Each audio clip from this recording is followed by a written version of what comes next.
জুরাইস রাদিয়াল্লাহু তাআলা আনহু আল্লাহ পাক রব্বুল আলামিনের একজন বুজুর্গ বান্দা ছিলেন, একজন সাহাবী ছিলেন। সেই সাহাবী আল্লাহ পাক রব্বুল আলামিনের সব সময় জিকির, কুরআন তেলাওয়াত, 5 ওয়াক্ত নামাজ সব সময় তাকবীরে উলা শহীদ আদায় করতেন। বলেন সুবহানাল্লাহ। এমন বড় বুজুর্গ ছিলেন হযরত জুরাইস রাদিয়াল্লাহু তাআলা আনহু। তিনার মা ডাক দিয়েছিলেন, তিনার মা পানি খাইতে চেয়েছিলেন। ভোর রাত্রি তাহাজ্জুদের সময়, তখন তিনার সন্তান উঠছে। ওঠার পরে তিনার মায়ের জন্য পানি নিয়ে এসেছে। তখন দেখতেছে মা ঘুমিয়ে গেছে। তখন সন্তান মনে করতেছে মা এখন ঘুমিয়ে গেছে, আমি এখন 2 রাকাত তাহাজ্জুদের নামাজ পড়ে নেই। যখন সন্তান তাহাজ্জুদের নামাজের নিয়ত করে ফেলেছে, তখন আবার তিনার মা তিনার সন্তানকে ডাক দিয়েছে, জুরাইস, ইয়া জুরাইস, বাবা তুমি কোথায়? তখন তিনার সন্তান নামাজ শেষ করে তখন ভাবতেছে আর তো মা ডাক দিতেছে না, আমি আরো 2 রাকাত নামাজ পড়ে নিই। যখন আবারও নামাজের নিয়ত করেছে আর তিনার সন্তান তিনার মায়ের ডাকে সাড়া দিতে পারলো না, তখন সেই মা আল্লাহ পাক রব্বুল আলামিনের কাছে একটা দোয়া করেছিলেন, আয় আল্লাহ, আমার এই সন্তানকে জুরাইসকে তুমি বেশ্যা মহিলা ফাঁদের মধ্যে না ফেলাইয়া তুমি তিনাকে মৃত্যু দিও না। সেই দোয়া আল্লাহ পাক রব্বুল আলামিন সাথে সাথে কবুল করিয়া দিয়েছেন। বলেন আল্লাহু আকবার। এর জন্য পিতা মাতার সাথে যদি আমরা ভালো আচরণ, ভালো ব্যবহার করি, আর সেই পিতা মাতা খুশি হয়, আল্লাহ তাআলার কাছে যদি ভালোটা দোয়া করেন সেটাও কবুল করে নেন, আর খারাপটা করলেও খারাপটাও কবুল করিয়ে নেন, ঠিক কিনা? এই দোয়া আল্লাহ পাক রব্বুল আলামিন কবুল করিয়া নিলেন।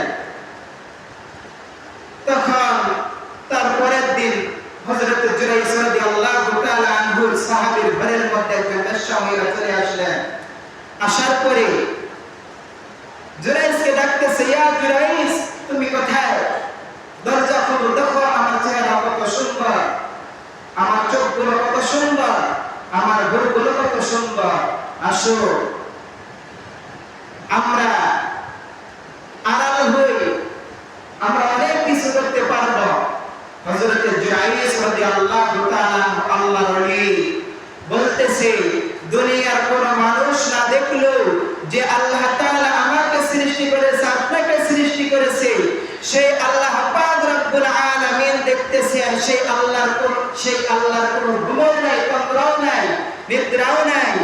সেই আল্লাহ তাআলা রাত দিন 24 ঘন্টা বান্দা কি করে, বান্দা পানির নিচে কি করে, বান্দা অন্ধকারের মধ্যে কি করে, সেটাও আল্লাহ পাক রব্বুল আলামিন দেখেন, জানেন। বলেন সুবহানাল্লাহ।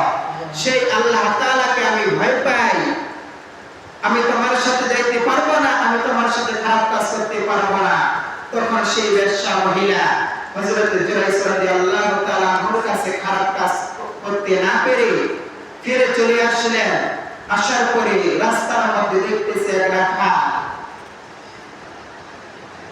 সেই রাস্তার মধ্যে বসে আছে। সেই বেশ্যা মহিলা তিনার কাছে গিয়ে বলতেছে, দেখো আমার চেহারা কত সুন্দর, আমার চোখগুলো কত সুন্দর, দেখতে ডবল ডবল লাগে, আসো আমরা আরাম হয়ে গোপন হয়ে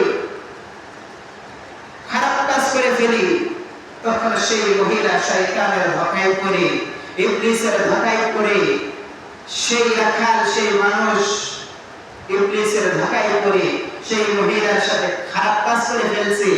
খারাপ কাজ করে ফেরার পরে যখন সেই মহিলা বাড়ির মধ্যে, এলাকার মধ্যে ঘোরাঘুরি করতেছে, তখন দেখতেছে সেই মহিলা স্বামী নাই, সেই মহিলার শ্বশুর বাড়ি নাই।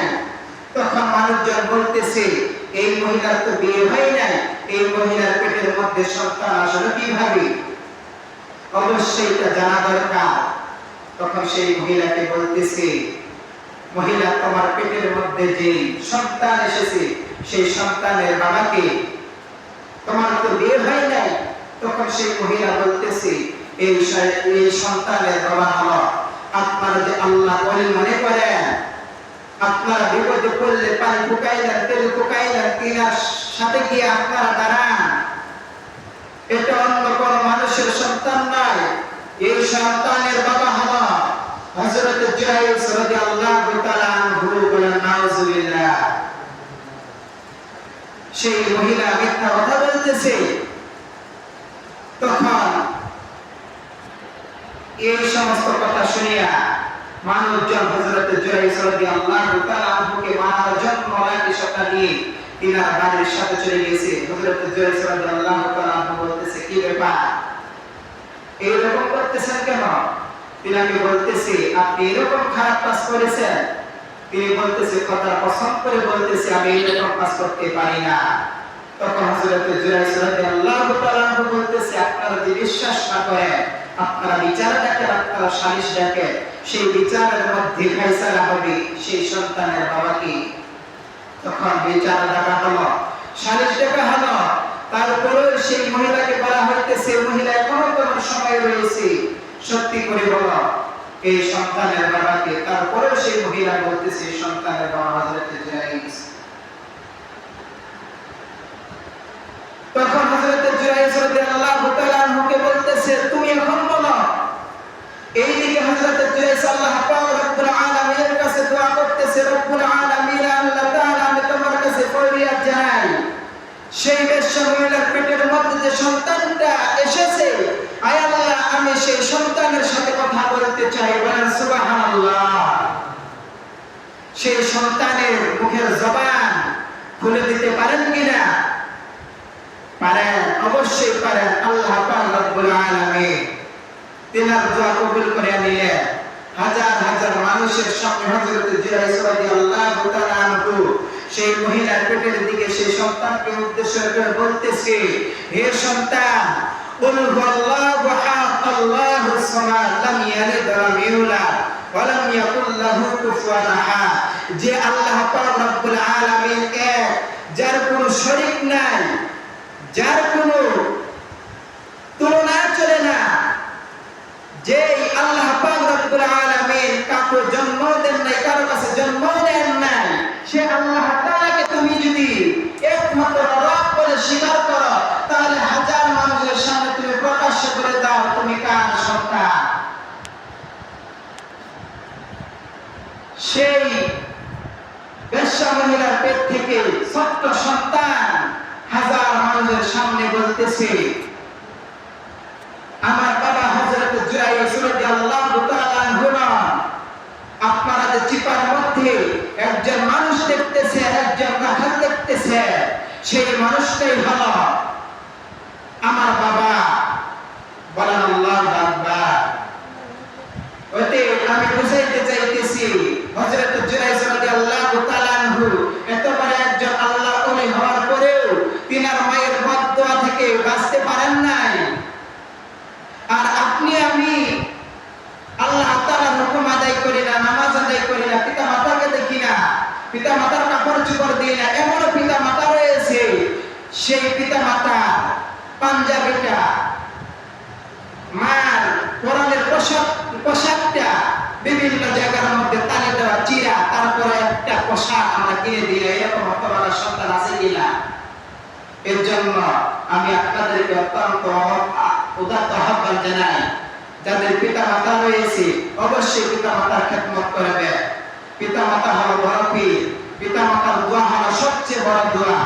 পিতা মাতার দোয়া যদি না থাকে, কোন সন্তান ভালো হইতে পারে না। পিতা মাতার দোয়া যদি না থাকে, সেই সন্তান জান্নাতে যাইতে পারবে না। এর জন্য রাসূলুল্লাহ সাল্লাল্লাহু আলাইহি ওয়াসাল্লাম বলেছেন, আল জান্নাতু তাহতা কুদামিল উম্মাহাত। সন্তানের জান্নাত হলো মায়ের